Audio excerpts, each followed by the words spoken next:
Ballari republic ಅಂದ್ರಿ, ಈಗೇನು ಮಾಡಿದ್ರಿ? ಗುಂಡನ್ ರಿಪಬ್ಲಿಕ್ ಮಾಡಿಬಿಟ್ರಿ.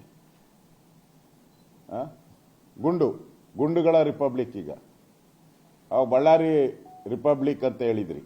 ಪಾದಯಾತ್ರೆ ಮಾಡಿದ್ರಿ, ಪಂಚೆ ಎತ್ಕೊಂಡು ಪಾದಯಾತ್ರೆ ಎಲ್ಲ ಮಾಡಿದ್ರಿ. ಇಲ್ಲಿಗೆ ಏನೋ ದೊಡ್ಡ ಸಾಧನೆ ಮಾಡ್ಬಿಡ್ತೀನಿ, ಒಳ್ಳೆ ಬಳ್ಳಾರಿನ, ಸಮೃದ್ಧ ಬಳ್ಳಾರಿನ ನಿರ್ಮಾಣ ಮಾಡ್ತೀನಿ ಅಂತ. ನಿಮ್ಗೆ ರಸ್ತೆ ಗುಂಡಿ ಮುಚ್ಚಾಕಿ ಹೋಗ್ತಾ ಇಲ್ಲ, ಅದು ಬೇರೆ ಪ್ರಶ್ನೆ. ಅಟ್ಲೀಸ್ಟ್ ಕಾನೂನು ಸುವ್ಯವಸ್ಥೆ ಆದರೂ ಸರಿ ಇರಬೇಕಲ್ಲ. ಗುಂಡುಗಳಾರಿಸೋ ಅಂತ ಬಳ್ಳಾರಿಗೆ ನೀವು ತಂದಿಸಿದ್ರೆ ಇವತ್ತು. ಇದು ಕಾಂಗ್ರೆಸ್ಸಿನ ಸಂಸ್ಕೃತಿಯನ್ನ ತೋರಿಸ್ತದೆ. ಈ ಕಾಂಗ್ರೆಸ್ ಸರ್ಕಾರದಿಂದ ಬಳ್ಳಾರಿಗೆ ಅಥವಾ ರಾಜ್ಯಕ್ಕೆ ಯಾವುದು ಒಳ್ಳೆಯದಂತೂ ಆಗಲ್ಲ. ರಾಜ್ಯದಲ್ಲಿ ಪೂರ್ತಿ ಕಾನೂನು ಸುವ್ಯವಸ್ಥೆ ಕುಸಿದೋಗಿದೆ. ಒಂದು ಕಡೆ ಡ್ರಗ್ ಮಾಫಿಯಾ, ಇನ್ನೊಂದು ಕಡೆ ರೌಡಿಗಳ ಅವಳಿ. ಇವೆಲ್ಲದರ ಮಧ್ಯೆ ಇವತ್ತು ಹೊಸದಾಗಿ ಸೇರ್ಪಡೆ ಒಬ್ಬ MLA ಮನೆ ಮೇಲೇನೆ ನುಗ್ಗಿ ಗನ್ಗಳು, ಪ್ರೈವೇಟ್ ಗನ್ಮ್ಯಾನ್ ಕರ್ಕೊಂಬಂದು ಬುಲೆಟ್ ಆರಿಸಿರೋವಂಥದ್ದು ಇತಿಹಾಸನೇ ಇಲ್ಲ ಕರ್ನಾಟಕದ ಇತಿಹಾಸದಲ್ಲಿ. ನಾನಂತೂ ನೋಡಿಲ್ಲ. First time in the history of Karnataka private ಗನ್ಮ್ಯಾನ್ಗಳನ್ನ ಕರ್ಕೊಂಬಂದು ಇಲ್ಲಿ ಬುಲೆಟ್ ಆರಿಸಿರೋವಂಥದ್ದು ಫಸ್ಟ್ ಟೈಮ್. ಇದು ಕಾಂಗ್ರೆಸ್ಗೆ ಅವರಿಗೆ ಶಾಪ ಆಗ್ತಾ ಇದೆ. ಈ ಸಂಸ್ಕೃತಿ ತಂದಿದ್ದೀರಲ್ಲ, ನಿಮಗೆ ಇದು ತಿರುಗ್ಬಾಣ ಆತತೆ. ಎಚ್ಚರಿಕೆಯನ್ನು ಕೊಡ್ತಾ ಇದ್ದೀನಿ, ನಿಮಗೆ ಇದು ತಿರುಗ್ಬಾಣ ಆಗುತ್ತೆ. ನಾವು ಇದನ್ನು ಈಗಾಗಲೇ ನಾವು ನ್ಯಾಯಾಂಗ ತನಿಖೆ, ಸಿಟ್ಟಿಂಗ್ ಜಡ್ಜಿನ ನ್ಯಾಯಾಂಗ ತನಿಖೆ ಕೊಡಬೇಕು ಅಂತೇಳಿ ನಾವು ಆಗ್ರಹವನ್ನು ಮಾಡಿದ್ದೀರಿ. ಇಲ್ಲ CBI ತನಿಖೆ ಕೊಡಿ, ಯಾಕಂದರೆ ಇಲ್ಲಿರೋ ಪೊಲೀಸರ ಮೇಲೆ ನಮಗೆ ಕಾನ್ಫಿಡೆನ್ಸ್ ಇಲ್ಲ, ಉಪಯೋಗ ಇಲ್ಲ. CID ಕೊಟ್ಟರು ಉಪಯೋಗ ಇಲ್ಲ, ಮುಚ್ಚಾಕ್ತೆ. ಇಷ್ಟು ದಿನ ಬೇಕಾ ನಿಮಗೆ? ಯಾರ ಮನೆ ಮೇಲೆ ಗುಂಡಾರಿದೆ, ಯಾರನ್ನ ಕೊಲೆ ಮಾಡಕ್ಕೆ ಬಂದ್ರು ಅವ್ರ ಮೇಲೆ FIR ಬುಕ್ ಮಾಡ್ತೀರಾ? ಹೆಂಗ್ ಬುಕ್ ಮಾಡ್ತೀರಾ? ನಿಮಗೆ ಹೆಂಗ್ ಬುಕ್ ಮಾಡ್ತೀರಾ ನೀವು? How can it is possible? It is right?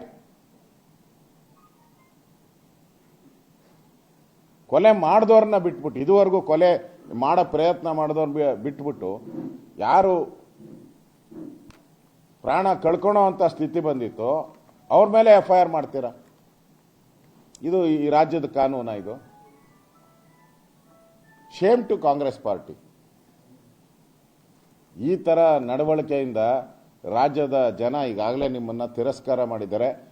ಬಹಳ ಬೇಗ ನಿಮ್ಮನ್ನ ಕಸದ ಬುಟ್ಟಿಗೆ ಎಸೆಯುವಂತ ಕಾಲ ಹತ್ರ ಬರ್ತಾ ಇದೆ. ಕಸದ ಬುಟ್ಟಿಗೆ ಎಸಿತಾರೆ ನಿಮ್ಮನ್ನು, ಆ ಕಾಲ ಹತ್ರ ಬಂದ್ಬಿಟ್ಟಿದೆ.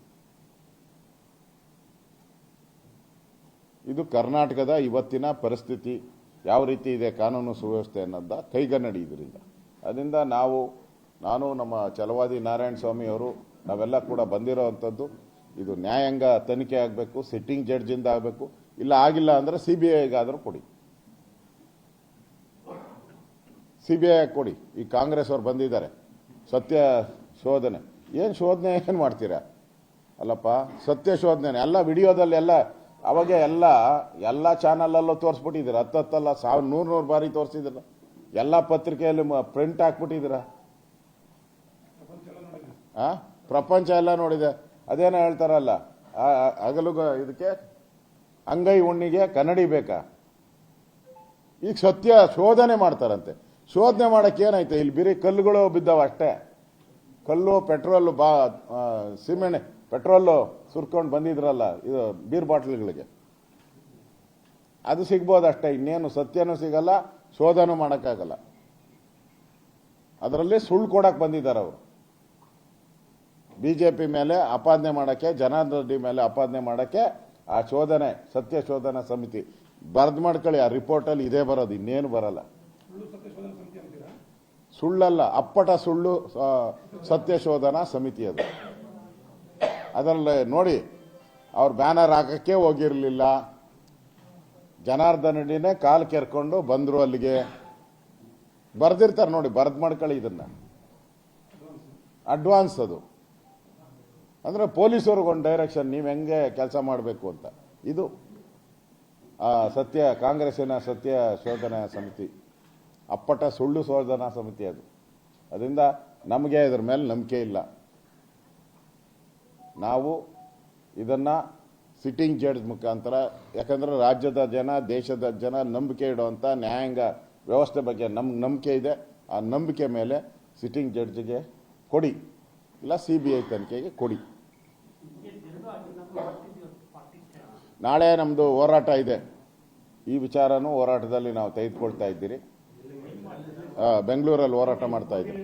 ಕೋಗಿಲಿ ವಿಚಾರ ಮತ್ತು ಈ ವಿಚಾರ ಎರಡೂ ಮಾತಾಡ್ತೀರಿ ನಾಳೆ. 100% ಡೌಟ್ ಇಲ್ದರ ಕೊಡ್ತೀರಿ. ಡೌಟ್ ಇಲ್ದಂಗೆ ಒಬ್ಬ ಶಾಸಕರ ಮೇಲೆ ಅವ್ರನ್ನ ಕೊಲೆ ಮಾಡುವಂಥ ಪ್ರಯತ್ನ ಮಾಡಿರೋದು ಅಕ್ಷಮ್ಯ ಅಪರಾಧ. ಇದರಲ್ಲಿ ದೊಡ್ಡ ದೊಡ್ಡ ವ್ಯಕ್ತಿಗಳು ಭಾಗಿಯಾಗಿದ್ದಾರೆ. ಅದಕ್ಕೆ ಇದನ್ನು ನಾವು ಗವರ್ನರ್ಗೂ ಕೂಡ, ನಾನು ವಿರೋಧ ಪಕ್ಷದ ನಾಯಕನಾಗಿ ನಾನೇ ಘೋಷಣೆ ಮಾಡ್ತಾ ಇದ್ದೀನಿ, ಗವರ್ನರ್ಗೂ ಕೂಡ ಇದನ್ನು ಪತ್ರನ ನಾವು ಕೊಡ್ತೀರಿ. ಈ ತನಿಖೆ ಮಾಡಬೇಕು ಅಂತ ರಾಜ್ಯ ಸರ್ಕಾರಕ್ಕೆ ಸೂಚನೆ ಮಾಡಬೇಕು ಅಂತೇಳಿ ಗವರ್ನರ್ಗೂ ನನ್ನ ಪತ್ರವನ್ನು ಬರೀತೀರಿ. ಒಬ್ಬೊಬ್ರು ಆರಾಮ್ಸೆ ಇರ್ತೀನಿ ನಾನು. ಅದರಲ್ಲಿ ಎಲ್ಲರ ಹೆಸರನ್ನು ಬರೆದಿದ್ದಾರೆ ಅವರು. ಅವರು ನಾರಾ ಭರತ್ ರೆಡ್ಡಿ ಅವ್ರ ಜನನ್ ಕರ್ಕೊಂಬಂದ್ರು ಅಂತ ಬರೆದಿದ್ದಾರೆ. ಹೋರಾಟ ನಡೆಸಿತ್ತು, ಕರ್ತವ್ಯದಲ್ಲಿದ್ದ DYSP ಅವರಿಗೆ ಹಾಗೂ ಪೊಲೀಸ್ ಸಿಬ್ಬಂದಿ ಶ್ರೀನಿವಾಸ್ ಅವರಿಗೆ ಅಂತ ಗಲಾಟೆ ಆಗಿದೆ ಅಂತ ಬರೆದಿದ್ದಾರೆ. ಆಮೇಲೆ ಜನಾರ್ದನ್ ರೆಡ್ಡಿ ಹೆಸರು ಬರೆದಿದ್ದಾರೆ.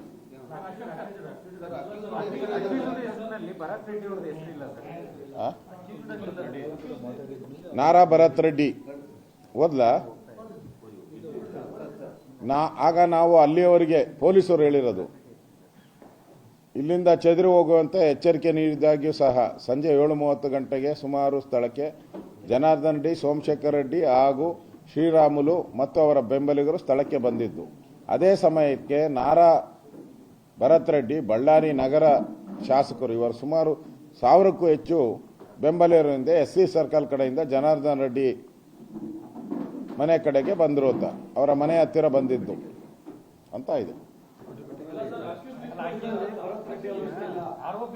ಇದು ಇನ್ಫಾರ್ಮೇಶನ್, ಪೊಲೀಸ್ ಇನ್ಫಾರ್ಮೇಶನ್. ಇದು ಈಗ ಕಂಪ್ಲೇಂಟ್ಗಳು ಎರಡೂ ಕಡೆಯಿಂದ ಕೊಟ್ಟಿದ್ದಾರೆ. ಪೊಲೀಸರು ಈಗಾಗಲೇ ಗುಂಡಾರಿಸಿರೋದ್ರ ಬಗ್ಗೆನೂ ಅವ್ರಿಗೆ ನಿಖರವಾಗಿ ಆ ಗುಂಡಿನ ಸೈಜು ಯಾವ ಇದೆಲ್ಲ ಕನ್ಫರ್ಮ್ ಆಗ್ಬಿಟ್ಟಿದೆ, ಕನ್ಫರ್ಮ್ ಆಗಿದೆ. ಇಷ್ಟಿದ್ರೂ ಕೂಡ ಈಗ ಆಗಿದ್ದಾರೆ, ಈಗ ಅರೆಸ್ಟ್ ಆಗಿದ್ದಾರೆ. ಆದರೆ ಇನ್ನೂ ಸರ್ಕಾರ ಎಲ್ಲಿಂದ ಗುಂಡು ಬಂತು, ಯಾರು ಹೊಡೆದ್ರು, ಇನ್ನೂ ಸರ್ಕಾರ ಇನ್ನೂ ಬಾಯಿ ಬಿಟ್ಟಿಲ್ಲ. ಮೇಲಧಿಕಾರಿಗಳು ಯಾರು ಬಾಯಿ ಬಿಟ್ಟಿಲ್ಲ. ಇನ್ನ ಅದು ಬಾಯಿ ಬಿಡಬೇಕು ಅಂತ ನಾನು ಆಗ್ರಹ ಮಾಡ್ತಾ ಇದ್ದೀನಿ. ಯಾರು ಮಾಡಿದ್ರು ಅನ್ನೋದನ್ನ ಬಾಯಿ ಬಿಡಿ. ಇಷ್ಟೆಲ್ಲ ಆದ್ಮೇಲೆ ಅರೆಸ್ಟ್ ಮಾಡಿ ಎಲ್ಲ ಆಗಿದೆಯಲ್ಲ, ಇವಾಗಾದ್ರೂ ಬಾಯಿ ಬಿಡಿ ಸರ್ಕಾರ, ಯಾರು ಮಾಡಿದ್ರು ಅಂತ ಹೇಳಿ.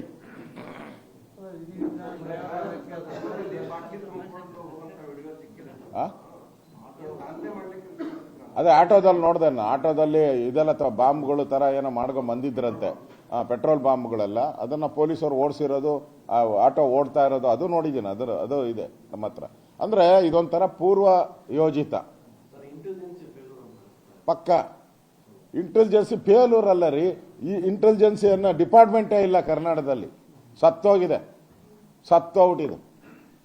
ಅದಿದ್ದಿದ್ರೆ 1000 ಜನ ನಡ್ಕೊಂಬರೋವರೆಗೂ ಯಾರನ್ನ ಸುಮ್ಮನೆ ಇರ್ತಾರಲ್ರಿ? ಅಲ್ಲಿಂದ ಇಲ್ಲಿಗೆ ಬರ್ಬೇಕಾದ್ರೆ 1 ಕಿಲೋಮೀಟರ್ ಆಗಲ್ವಾ?